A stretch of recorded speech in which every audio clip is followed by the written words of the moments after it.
All right, hey, it's Tom with Kindle Mojo, and today I have Drew Avery, and his profile number is 3476 on Kindle Mojo. Drew, welcome. How you doing today? How's it going, Tom? Thank you for having me. Oh, you're welcome. And I was looking at your Amazon profile, and you write a lot of kind of dark dystopian, urban fantasy kind of things, and mostly in serialized short novella format. Is that Yes, is that how you work? that's how I work. All I'm right, fast and to the point. all right. And so, how does that work out for you? I mean, with the Kindle, that's kind of a new format. I mean, Hugh Howey started off with his Wool series this way, Right. and it exploded. And so, what's the advantages of working in this kind of format? I think the advantage is you're able to put a lot more product out in a kind of a fast range of time. Instead of toiling over the same book for about a year, I can knock out a couple of novellas in a 6 month period of time and get a lot more product out there. Plus, it's kind of easier for me to do stuff real short. That way, I don't have a lot of fluff in it. I like to read things that are fast paced, so I try to write things that each chapter ends on a cliffhanger, and you kind of want to know what happens next. But there's not a lot of lulls inside the story. I don't have a lot of people sitting around eating dinner and trying to discuss what they're going to do. They just go out and do it. Okay. So yeah, this is kind of an old format. I was talking to someone else about this the other day, and this was huge around in the late 1800s, early 1900s, in the form of magazines. A lot of authors, classical authors like Edgar Allan Poe and Dickens, did this, Right. and now it's kind of having a resurgence on the Kindle. How are you getting it out to your fans? How are you building a following? Well, I'm trying to, just putting it out on Kindle's not enough. Unfortunately, you have to do the marketing and stuff like that. And right now, I just try to engage with people who are interested in the same type of stuff that I am. So I try to find people on Twitter that either write or read the same genres that I like. Um, Find different author forums for authors that I like to read about their stuff, and then you find a lot of like-minded people. And instead of saying, "Hey, come buy my book," yeah, you can kind of introduce yourself. I tell people, "Hey, I'm a fan of this author.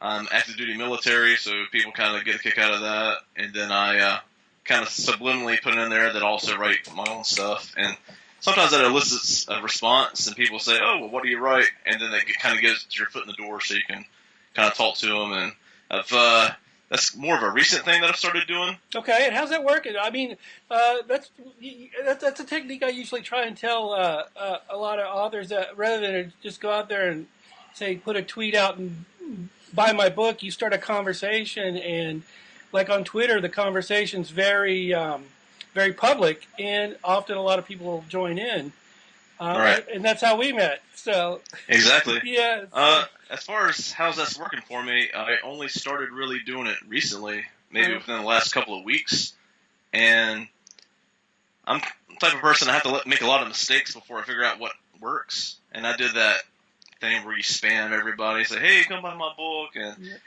you get some people like not interested, or you get some people that'll tear you down in a public forum for spamming them, and exactly. you Yeah. don't want to do that. So that's the opposite effect of what you want. You want you want to be prolific enough where people know who you are, but you don't want to be infamous enough where you know people want to separate you like oil and water. So I agree. You kind of have to be a little passive. Oh, by the way, I write books, and I usually let people ask me, "Well, what do you write?" And then I'll send them my link, and I think that works a lot better than trying to just spam people. And then also they'll pass it on to other people that they, like you said, like-minded people, and it kind of grows that way.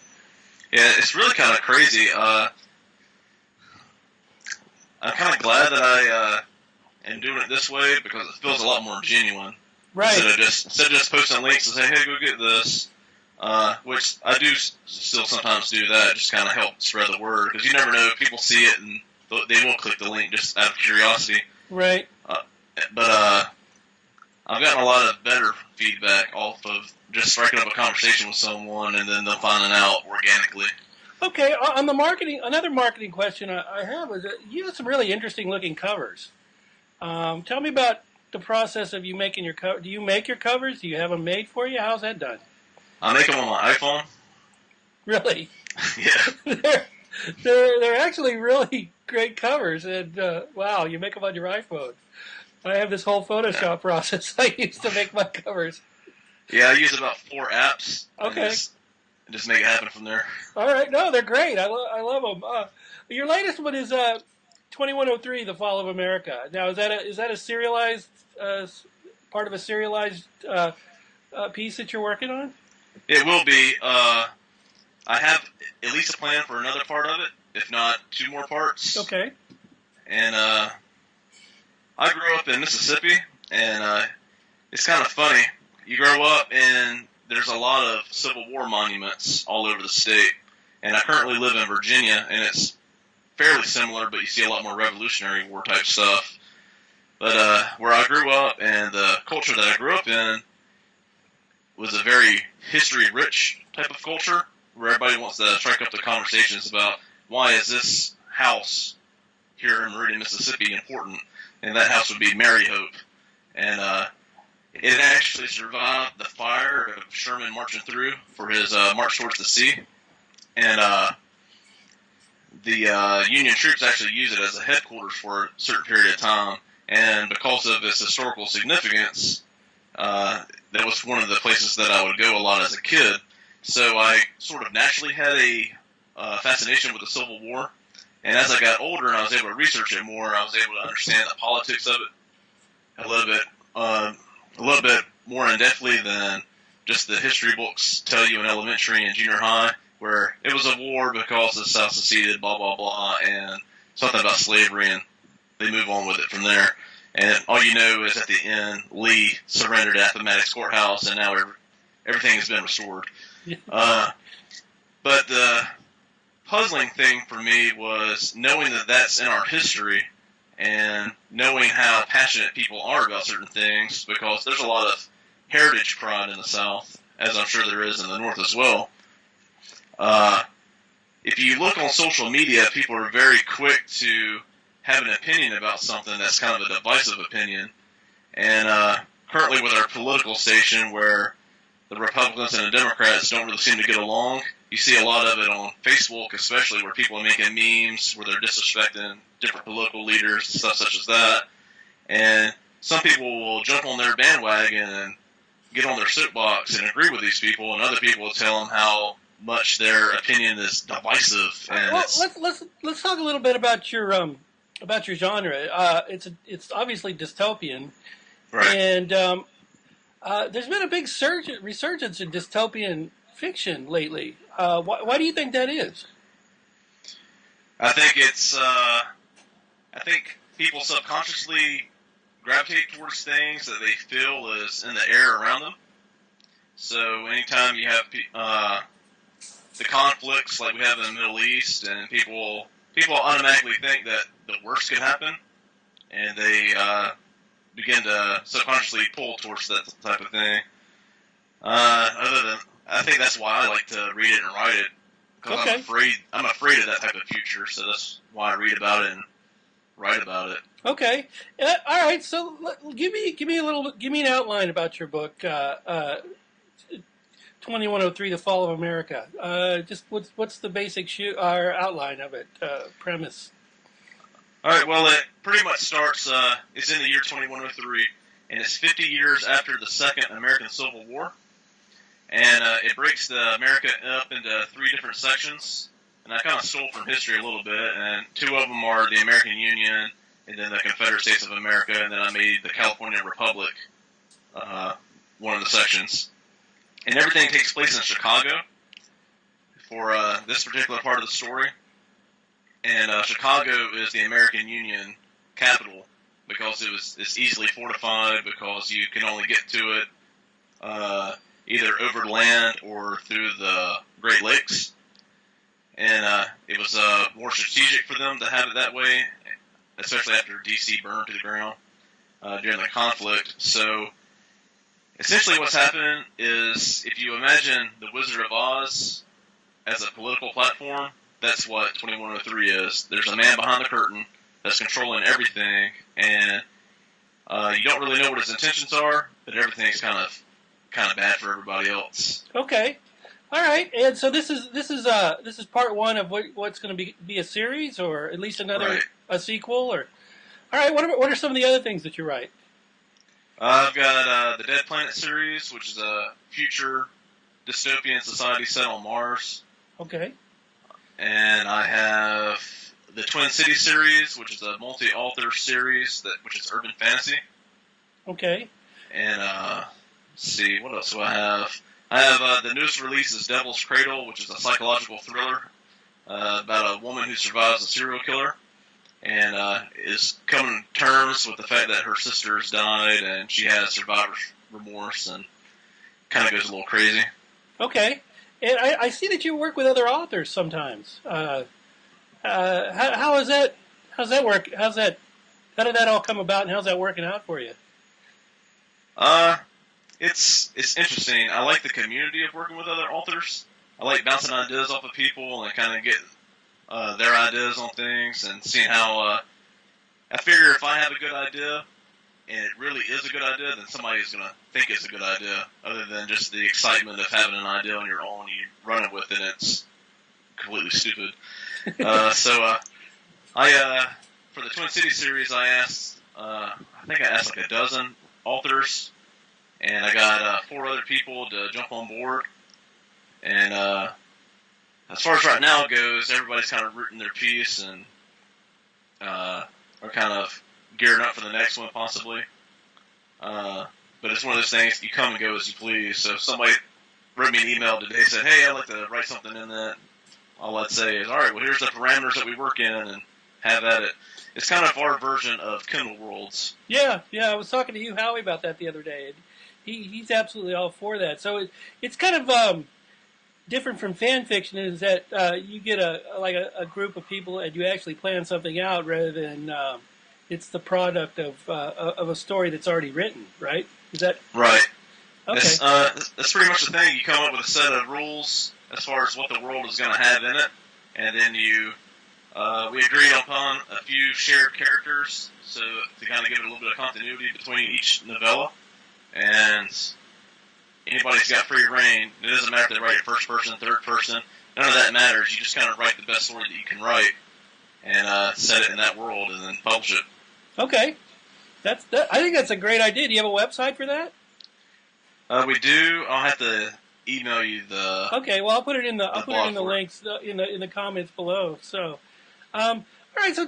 So when you're writing on your own, take me through your process. How do you start, finish, and do you go through an editor, that kind of thing? What's your process for writing a novella? The first step is I get an idea and I think about it for about 10 minutes, and I'm a first person point of view writer, so I just pretend like I'm that character. So as I think about, and essentially that first 10 minutes is me thinking about what the first chapter is going to be, and I've written a lot of first chapters that go nowhere. Oh yeah. So I'll write the first chapter, and then I'll let it sit for a couple of days, and if it's itching for me to get back to it, then I know I've got a story there. And that couple of days have actually given me ideas of where that chapter can go after that.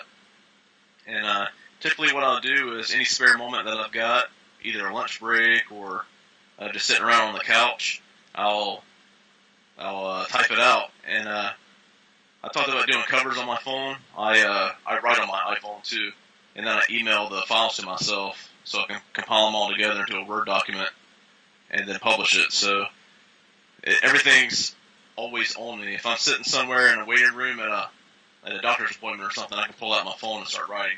Okay. Oh, that's a great product. So you do all the work on your phone? Most of it. I do probably 90% of it. Wow. So you kind of write on the go a lot then. Right. It's kind of weird, and I have a very crazy looking inbox as far as everything that I email to myself, and then I compile everything together into a document, and then I do the editing, which usually it's just a couple of passes through it, and just for grammar, I'll hand it off to somebody else, have them read through it to make sure it doesn't sound stupid, and from there I've already got the cover art done for it, so I'll slap that together and post it up on Kindle. Okay, and so how many? How many pairs of eyes would you say see your stuff before you send it off to Kindle? It depends. The fewest is 2, Okay. and the most I've had is 8 or something like that. Okay. And do you go through you said you go through an editor. I usually have like a beta / editor. Okay. Like a beta reader. All right. Excellent. And all right. So what's next for you? I'm working on a crime thriller called Born to Die, and it's a Nathan Fox novel. It's Nathan Fox is going to be the FBI agent who has an eidetic memory. So everything that he sees, he is committed to memory, and he can recall that. It's almost like having a photographic memory. So if he sees something, he can remember every detail of it, and he uses that for investigating crimes, which are typically murders. And I like the idea of a flawed hero. So his eidetic memory is his greatest strength and his greatest weakness, and he's haunted by the fact that his greatest failure in life is his wife dying. She kills herself because she has acute schizophrenia, and the doctor apparently didn't do his job and gave her the wrong type of medication, and it made her snap, and she ended up killing herself. Oh, wow. So he's haunted by that memory, and he can't shake it. So the only way that he can try to keep from dwelling on that memory is to keep jumping more and more into work. Now, So where does all this come from in your? I have no idea. It just sort of happens. All right, no, I think it's great. I mean, that's one of the things. How do you deal with writer's block? What's that? You don't have writer's block, never? No. Oh, that's No. great. Yeah. I wish we could all be so lucky. I have laziness where I don't feel like it. But, okay, procrastination. Well, that's another form of writer's block, I guess. So, yeah. are you familiar with the new app that's out on for the iPhone and soon for the Android? It's called Pen, Penned. I mean, it sounds like it's something that's right up your alley. So it's no. brand new. So is it like a text document type app? It's a new sharing app for independent authors, and basically what you do is you log in at penned.me, and you start an account. It's basically Instagram for authors.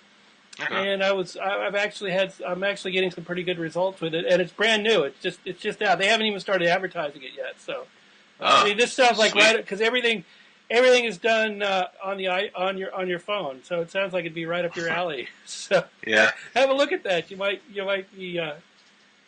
be able to draw in some more readers that way. So is it similar to Wattpad? Similar but different is the best way I can put it. It's just another venue for independent authors, and you can build a network of followers, and it's up and coming. I think it's going to be huge. So yeah, that sounds pretty cool. Yeah. Yeah, I've always got my writing utensil in my pocket, so I can probably put out a couple hundred words and post it up there. So yeah, you do all your work on your iPhone. You're on your phone. I don't know if it's an iPhone or not. Yes, it's iPhone. Okay, all right. All right. So, what do you do when you're not writing?